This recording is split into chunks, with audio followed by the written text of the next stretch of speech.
우리 시편에 있는 말씀을 함께 같이 보겠습니다. 시편 131편입니다.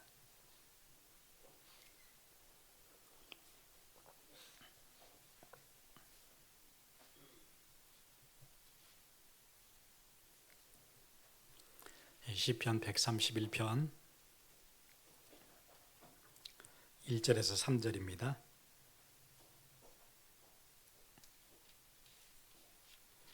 우리 같이 읽겠습니다. 여호와여, 내 마음이 교만하지 아니하고 내 눈이 오만하지 아니하오며 내가 큰 일과 감당하지 못할 놀라운 일을 하려고 힘쓰지 아니하나이다. 실로 내가 내 영혼으로 고요하고 평온하게 하기를 젖된 아이가 그의 어머니 품에 있음 같게 하였나니 내 영혼이 젖된 아이와 같도다. 이스라엘아, 지금부터 영원까지 여호와를 바랄지어다. 아멘.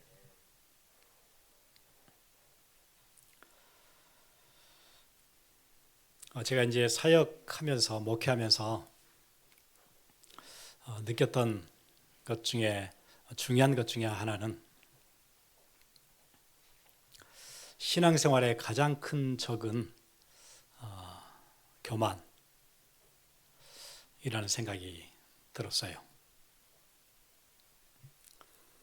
교만이 오면 누구도 도와줄 수가 없어요. 교만이 오면 누구 얘기도 안 듣기 때문에 목사님 얘기도 듣지 않지요. 장로님들 얘기도 듣지 않지요. 주위 사람들 얘기도 듣지 않지요. 누구 말도 안 들어요. 이거 엄청 무서운 거구나. 신앙생활이 단숨에 무너지는 게 교만. 저는 목회하면서 사역하면서 가장 이렇게 눈에 확 보이는 것들이에요. 그리고 일단 교만이 들어오면 하나님이 쓰시지 않아요. 하나님 절대 쓰시지 않아요. 성경에 교만한 자를 하나님께서 쓰신 적이 없어요. 그래서 신앙생활의 가장 큰 적, 교만이라고 생각이 되어지고요. 성경에도 교만을 가장 두려운 일로, 가장 경계해야 되는 일로 구약이든 신약이든 계속해서 얘기해 주세요. 우리가 지난주 영성훈련을 갔다 왔습니다. 우리가 바위 틈에 앉아서도 말씀을 묵상하고 나무 밑에 앉아서도 말씀을 묵상하고 묵상하는 시간을 가졌는데 저는 개인적으로 묵상을 통해서 갖게 되는 큰 유익 중에 하나는 나를 돌아보게 되는 거였어요. 저는 개인적으로 그래요. 제가 시간을 따로 조금 떼서 걸으면서 묵상할 때 가장 먼저 내가 안 되고 있는 것, 내 연약함, 이게 가장 먼저 보여요. 그게 발견되어져요. 나 자신을 본다는 게 큰 축복이잖아요. 내가 나를 보지 못하면 나를 바꿀 수가 없게 돼요. 우리가 거울을 보지 않으면 바꿀 수가 없듯이 내가 묵상이 되지 않으면 내 자신이 보이지 않아요. 내가 내 자신을 못 보면 고칠 수가 없어요. 고칠 수가 없다는 얘기는 망가진 채로 쭉 간다는 얘기예요. 갈수록 더 망가진다는 얘기죠. 그래서 묵상은 우리를 고칠 수 있고 교만을 꺾을 수 있는 굉장히 중요한 키가 돼요.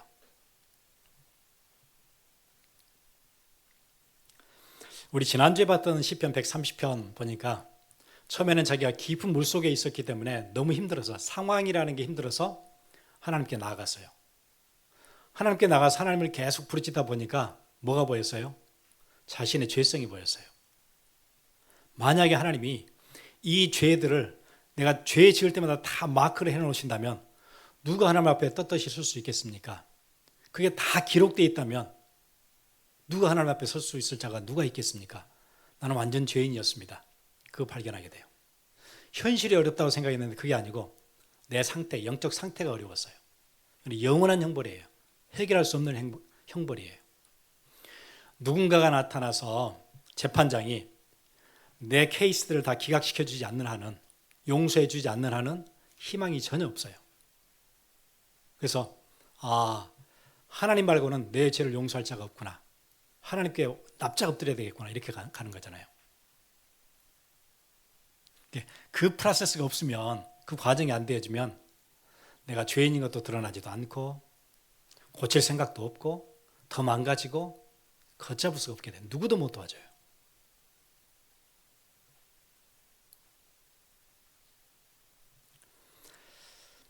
그래서 번영이 되게 두려운 것은 자기를 보지 못하게 되는 것.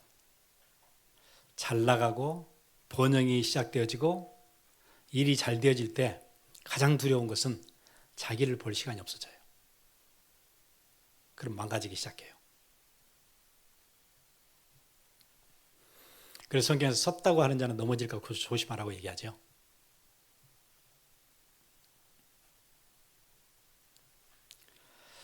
오늘 시편 131편은 다윗의 시들 중에 가장 다윗을 만들었던 시예요. 다윗의 시들 중에 가장 다윗을 다윗되게 만들었던 시. 되게 짧은 시예요. 1절에서 3절까지 밖에 없어요. 그런데 다윗을 만들어갔던 굉장히 중요한 시. 이 시는 다윗의 후기 작품이라고 그래요.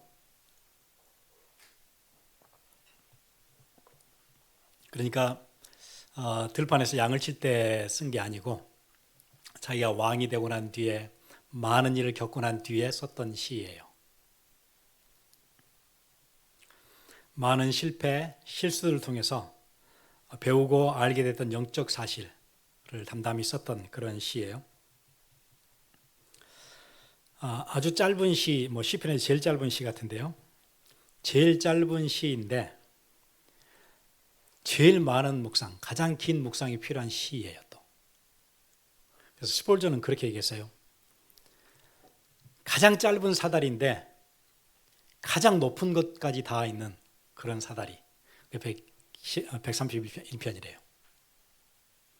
보니까 사다리가 되게 짧은데 그 사다리가 가장 높은 곳까지 닿아 있어요. 가장 오르기가 힘든 사다리.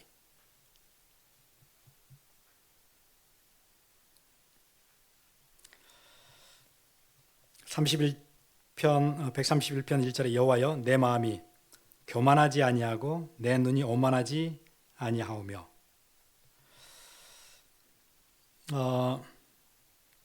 세번역 성경은 주님 이제 내가 교만한 마음을 버렸습니다. 오만한 길에서 돌아섰습니다. 너무 큰 것을 가지려고 나서지 않으며 분에 넘치는 놀라운 일을 이루려고도 하지 않습니다. 그렇게 얘기했어요.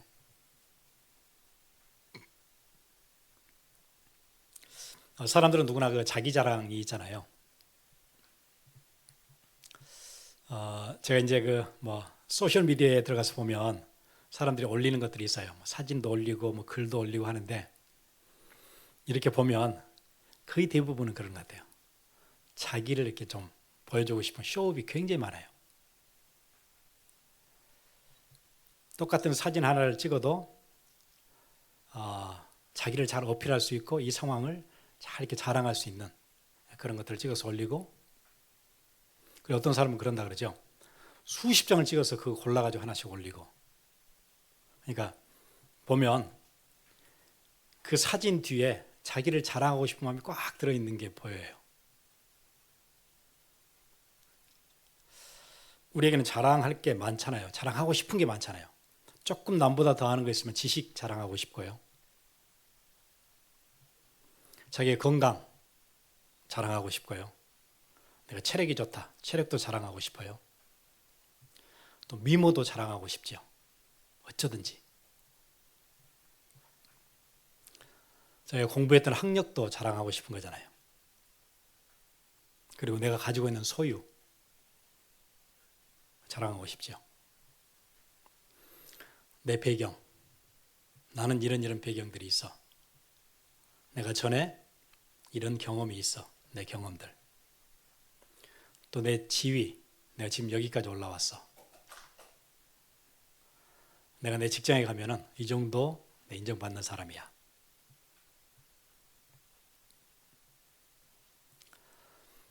내가 가지고 있는 기술이 뭐 이 정도 돼. 이 정도 재능이 있어. 온통 사람들은 자기 자랑하고 싶은 것들이 꽉 차 있어요. 그런데 자기 자랑은 누구에게나 다 있는 건데 저는 어느 선이 하나 있다고 생각해요. 넘으면 안 되는 선. 그게 뭐냐면 자기가 가지고 있는 것을 가지고 남을 무시하기 시작하는 거. 그때부터가 무너지는 시작이에요. 그러니까 내가 가지고 있는 내 배경 때문에 진짜 나 하나님께 감사할 수 있어요. 내가 가지고 있는 재능 때문에 하나님께 감사할 수 있어요. 하나님께서 내게 배움의 문을 열어주셔서 여기까지 공부할 수 있게 됐어요. 그것도 감사해요. 이런 기회를 하나님께서 내게 주셨어요. 감사해요. 그럴 수 있죠. 그런데 넘지 말아야 될 어떤 선이 있어요. 그것 때문에 남이 우습게 보이기 시작하고 내가 훨씬 잘난 것처럼 보여지기 시작하고 내가 남보다 더 건강, 체력도 훨씬 좋아. 미모도 훨씬 뛰어나.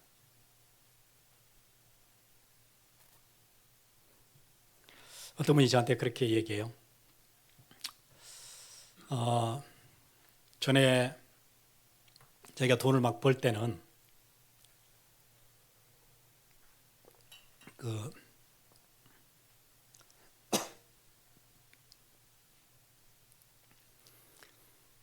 지금부터 거의 한 30년 전 얘기니까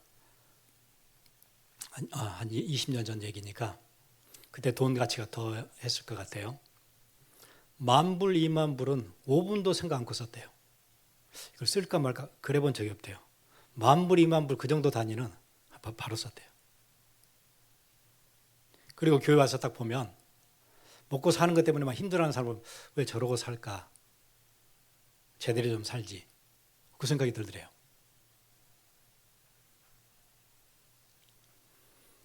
그러면서 이제 저한테 하는 얘기가 목사님, 그때 제가 완전 망가졌었어요.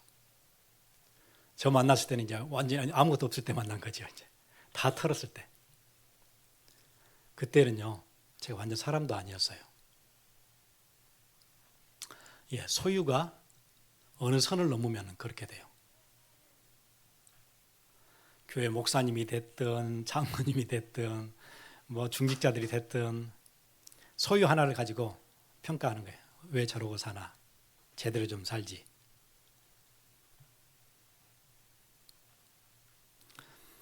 예, 성경이 그렇게 얘기했어요. 디모데후서 3장에 무너진 사람들에 대한 얘기죠. 사람들은 자기를 사랑하며 돈을 사랑하며 자긍하며 교만하며, 예, 자기를 사랑하고 돈을 사랑하고 자긍하고 교만해요. 완전 무너진 사람들에 대한 대표 특성들이에요. 그리고 교만이 들어오면 자기를 자기보다 훨씬 높은 데 두어요. 자기를 과대평가하죠. 그게 들어오면은 사람들이 자기에 대해서 대하는 것들이 다 못마땅해요. 마음에 안 들지 않아요. 그보다 나를 더 여겨줘야 돼요. 더 인정해줘야 돼요. 그러니까 불편하잖아요. 내가 지금 받는 출입보다는 훨씬 더 대우를 더 받아야 돼요, 나는.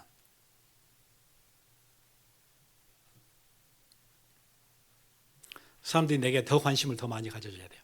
내가 갈 때 사람들이 더 환호해야 되고 더 인정해줘야 돼요. 그래서 여러분, 그 연예인으로 산다는 건 굉장히 불행한 삶이에요. 사람들 잘 모르고 자꾸 그거 되려고 하는데 굉장히 위험한 일이에요. 그것도 아주 젊은 나이에 20대에 무언가에 자기 가치보다 훨씬 더 큰 스팟라이트를 받는다는 것은 인생이 일찍 무너진다는 얘기예요. 나중에 살기 힘들어요. 근데 왜 그거 되려고 하는지 모르겠는데 성경의 원리를 따질 것 같으면 굉장히 위험한 길이에요. 굉장히.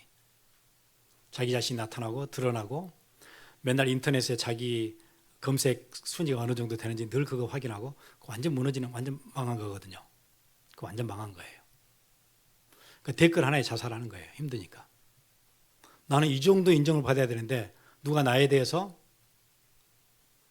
비판적인 글을 써요. 견디지 못하는 거예요.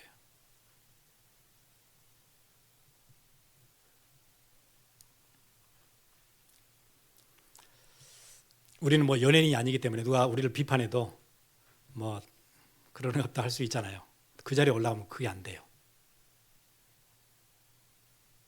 굉장히 이렇게 곧 깨질 것 같은 위험한 상태에 올라간 거예요.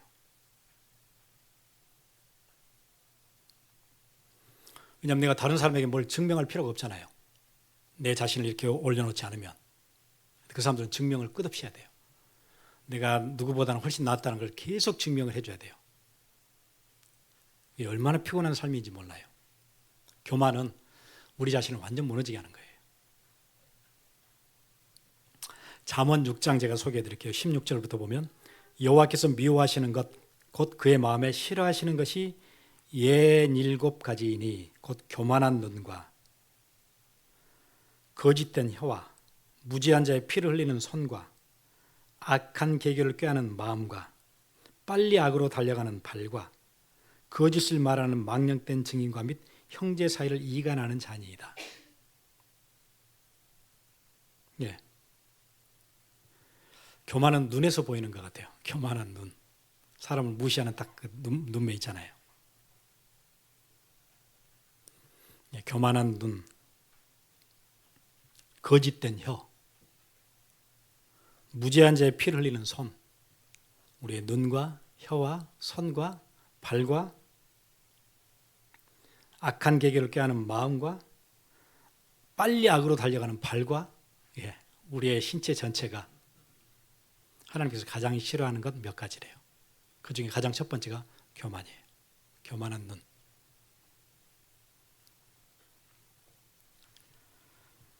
(131절) 여호와여 내 마음이 교만하지 아니하고 내 눈이 오만하지 아니하오며 내가 큰 일과 감당하지 못할 놀라운 일을 하려고 힘쓰지 아니하나이다. 이건 내가 컨트롤했더니 2절 보니까 실로 내가 내 영혼으로 고요하고 평온하게 하기를 젖된 아이가 그의 어머니 품에 있음 같게 하였나니 내 영혼이 젖된 아이와 같도다. 아이가 젖된 아이가 엄마 품에 다 안겨 있을 때 가장 걱정 없고 평안하고 아무 두려움이 없는 거잖아요. 우리 인간이 인생 전체에서 가장 평안한 시절, 가장 편안하고 걱정 없는 딱 그 시기가 어느 때죠? 젖된 아이가 엄마 품에 다 안겨 있는 거. 그보다 평안한 시절이 어디 있겠어요? 내가 교만을 버렸을 때 그 평안함이 내게 오는 거예요. 가장 안락하고 편안하고 두렵지 않아. 내가 내 가치를 여기까지 올려놓으면 그때부터 불안이 시작되어지고 인정받고 싶어하는 욕구가 충동질하고 남을 없인 여기기 시작하고 온갖 것들이 다 들끓기 시작해요.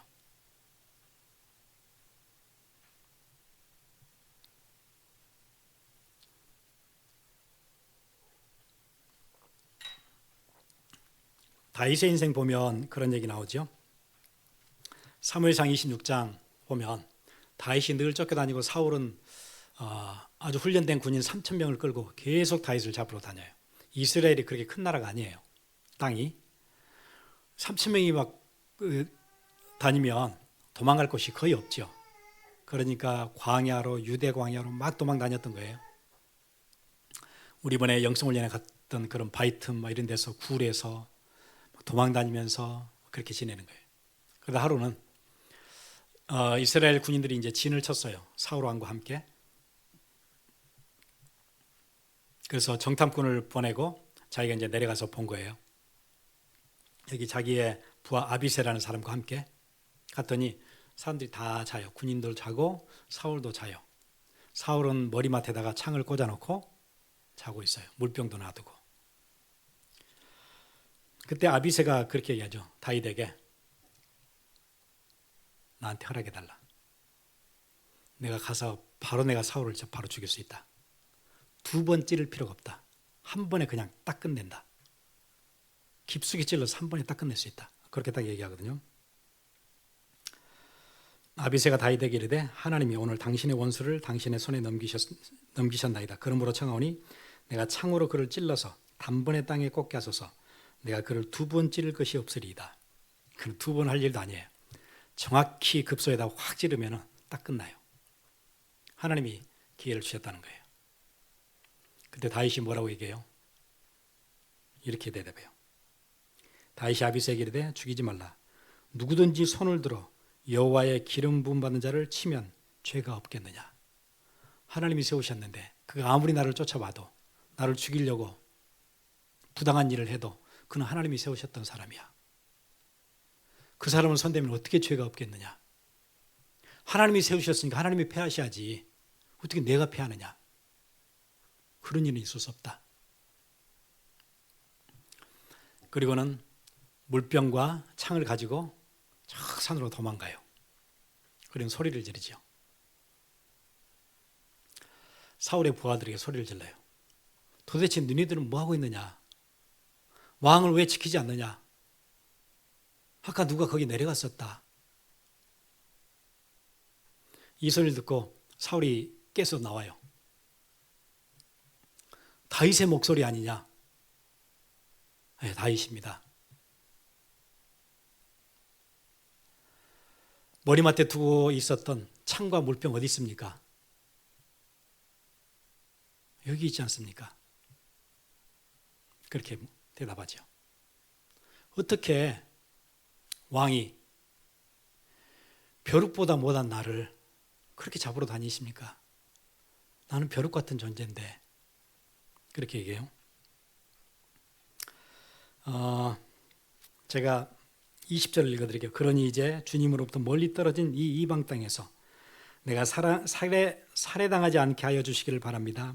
어찌하여 이스라엘의 임금님이 사냥꾼이 산에서 메추라기를 사냥하듯이 겨우 벼룩 한 마리 같은 나를 찾으러 이렇게 나서셨습니까?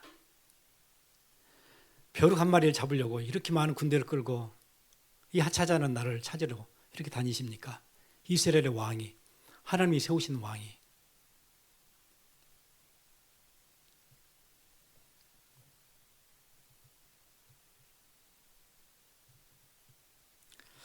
예. 하나님이 다윗을 늘 기뻐하셨던 이유가 이런 거였어요. 보니까 우리 그러지 않을 수 있거든요. 내가 기름 부음 받았잖아요. 사무엘한테. 내가 왕이에요. 사실은 공식적인 내가 왕이에요. 하나님이 인정했던 왕이에요. 기름 부음 받았어요. 10년 전에. 그런데 먼저 세우셨던 사울을 하나님께서 피하시지 않고 있기 때문에 자기를 뭐라고 얘기해요? 벼룩 같다고 얘기해요. 벼룩이 가치가 없는 존재 아니에요.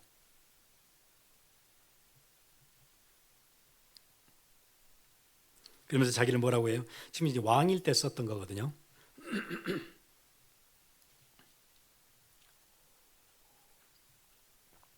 다윗이 이런 시절을 다 지나서 자기가 살아왔던 과거들을 보고 영적 진리들을 깨달으면서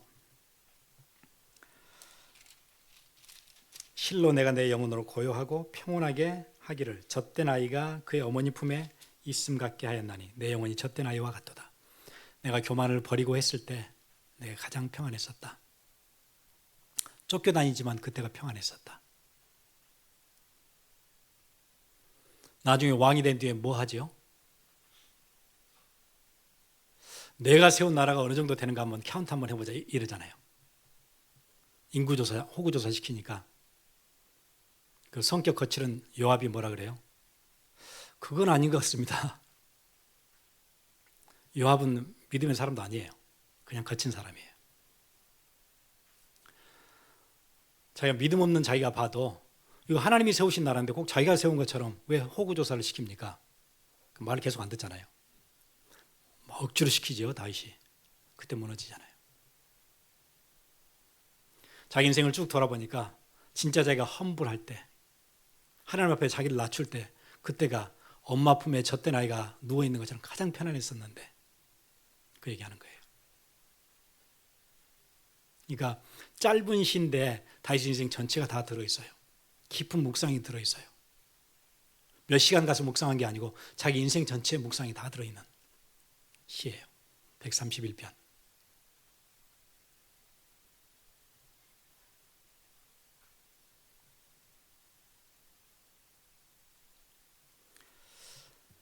여러분 이걸 가지고 여러분 21세기 문명 요즘 여러분들이 듣고 있는 얘기들 들어보세요. 세상은 정반대 얘기하잖아요. 큰 뜻을 품어라. 꿈을 끄게 가져라.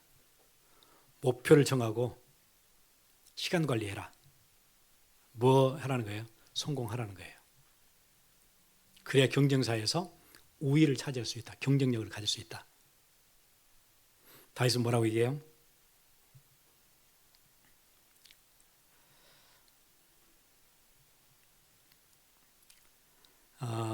2절 보면 1절에 너무 큰 것을 가지려고 나서지 않으며 분에 넘치는 놀라운 일을 이루려고도 하지 않습니다. 큰 것을 가지려고 하지 않고 분에 넘치는 놀라운 일을 이거 내가 한번 한다 그러지도 않는데요. 그랬더니 뭐가 와요? 내게는 평안함이 온 거예요. 그러니까 여러분 세상에서 학교에서 얘기하고 책들이 얘기하고 서점에서 막 많은 사람들이 얘기하는데 그것 따라가면 어떻게 돼요? 인생 끝까지 피곤할 거예요. 21세기 문화는 성경과 반대예요. 세상은 언제나 그렇게 왔어요. 여러분 절대 속지 마세요. 꿈을 크게 갖고 막 도전하고 그런 게 아니에요. 영적인 썸밋 말고는 도전할 게 없어요. 사실은요. 교만을 내리는 게 영적 썸밋 가는 길이잖아요. 나를 내리는 거잖아요. 낮추는 거잖아요. 여러분 그 소셜 네트워크 가서 막 자랑할 거 사실 별로 없어요. 저는 그 막 열심히 하는 사람들 보면은 그 시간에 다른 거 하지 그런 생각 들어요.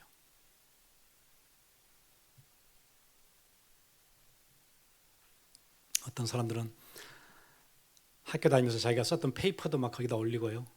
이제 점수를 좀 잘 맞았던 모양이죠. 그렇게까지 할 필요 있나 싶은 거예요. 어떻게 선생님한테 페이퍼 써서 A 맞은 걸 거기다 또 올릴 필요가 뭐가 있을까요? 사람들은 다 비웃을 텐데 안 보이는 거예요.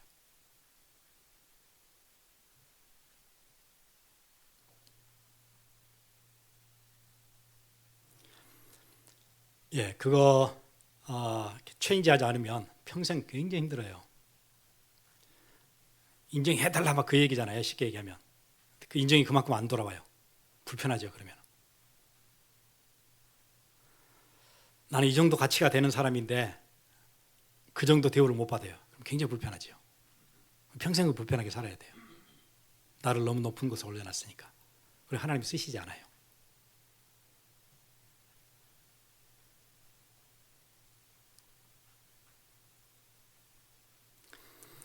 우리가 수년 전에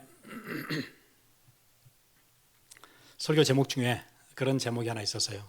아주 선명하게 기억이 나는데 천사 플러스 교만 이퀄 사단, 그렇게 제가 제목을 적은 적이 있었어요. 하나님 만드신 천사도 거기에 교만이 들어가니까 뭐가 돼요? 그 사탄이 돼요. 교만이 그렇게 무서운 거예요. 천사도 사탄으로 바꿀 수 있는 게 교만이에요. 여러분 가장 늘 생각하고 고민하고 체크하고 확인해야 될 부분이 교만. 내가 언제부턴가 남을 무시하기 시작하고 나를 과대평가하기 시작하고 뭔가 쇼업하기 싶어하는 그 마음을 내가 그 마음이 없을 수는 없어요. 다 있는 건데 그걸 내가 조절도 하지 못하고 왜 조절이 안 되죠? 묵상이 안 되면 조절 안 되거든요. 내가 안 보이니까. 그래서 묵상은 엄청 중요한 키예요. 여러분 신앙생활에. 이거 안 되면 무너지는 것을 잡을 길이 없어요.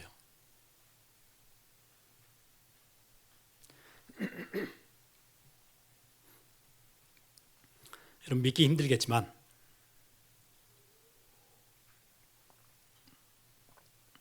예수님한테 직접 훈련을 받았던 그것도 3년이나 매일 따라다니면서 훈련을 받았던 제자들이 마지막 했던 질문이 뭔지 아세요?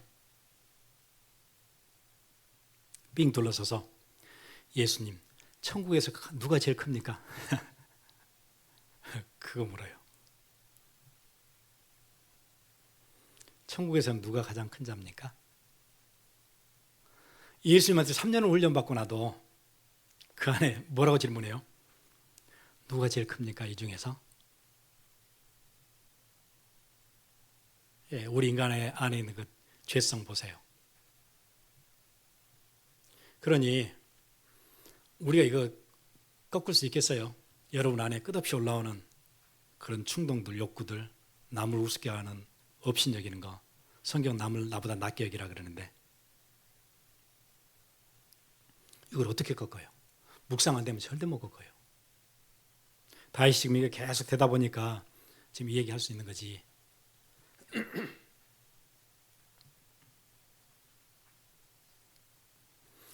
이때 예수님이 그 질문할 때 제자들이 뭘 기대했을까요?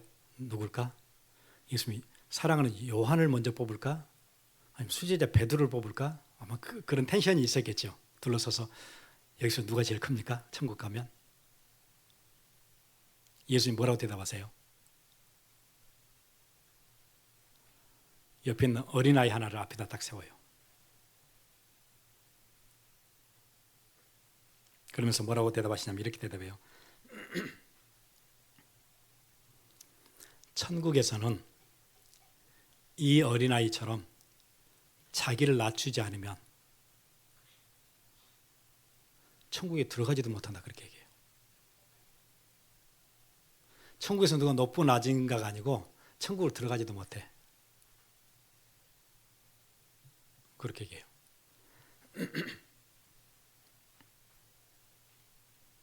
제가 한번 읽어드릴게요. 마태복음 18장이거든요. 그때 제자들이 예수께 나와 이르되 천국에서는 누가 크니까 예수께서 한 어린아이를 불러 그들 가운데 세우시고 이르시되 진실로 너희에게 이르노니 너희가 돌이켜 어린아이들과 같이 되지 아니하면 결단코 천국에 들어가지 못하리라. 결단코 못 들어갈 거라 그래요. 교만은 이 정도 무서워요.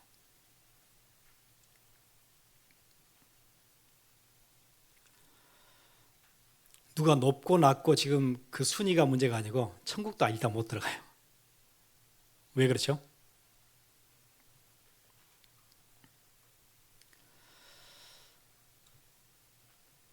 일단 교만하면 내가 죄인인 걸 모르잖아요.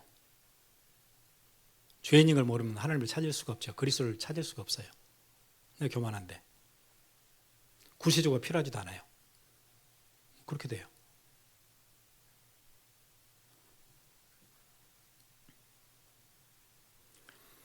그래서 여러분 늘 묵상하시고 묵상에 키 있다 그랬죠. 시간을 따로 떼야 돼요. 장소도 따로 떼는 게 좋아요.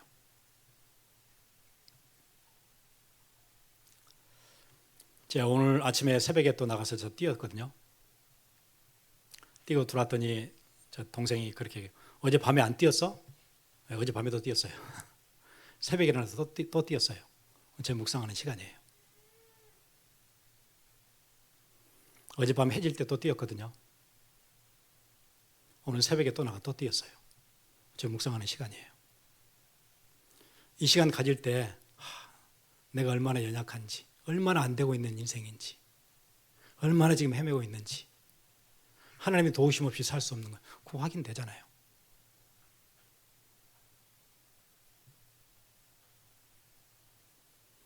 예, 우리의 인생 가운데 그거 확인하는 시간들 계속 가져야 돼요.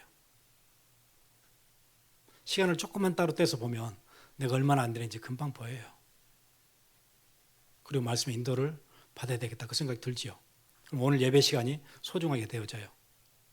교만하면 메시지 안 들어오지요. 교만이 딱 들어오면 메시지 좀 제대로 좀 준비하지 이런 생각이 들 거예요. 그러면 끝이에요. 말씀이 우리를 바꿀 수 있는데 말씀이 안 들으면 끝이잖아요. 그래서 묵상은 우리를 완전 바꿀 수 있는 엄청난 파워예요. 이거 안 되면 무너지는 것을 누구도 도와줄 수도 없어요. 막을 길도 없어요.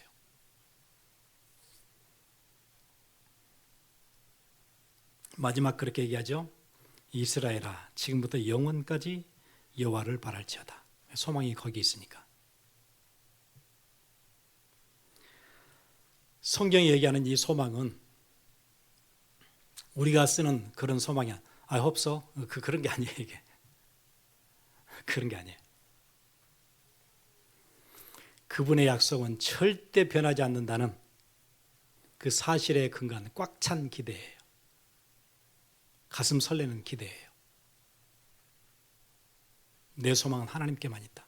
내 인생을 바꾸고 나를 이끌어 가실 분은 하나님밖에 없다에 대한 완전한 소망, 완전한 신뢰, 기대. 묵상을 통해서 이걸 이루는 거예요. 하나씩 찾아가는 거예요. 같이 기도하겠습니다.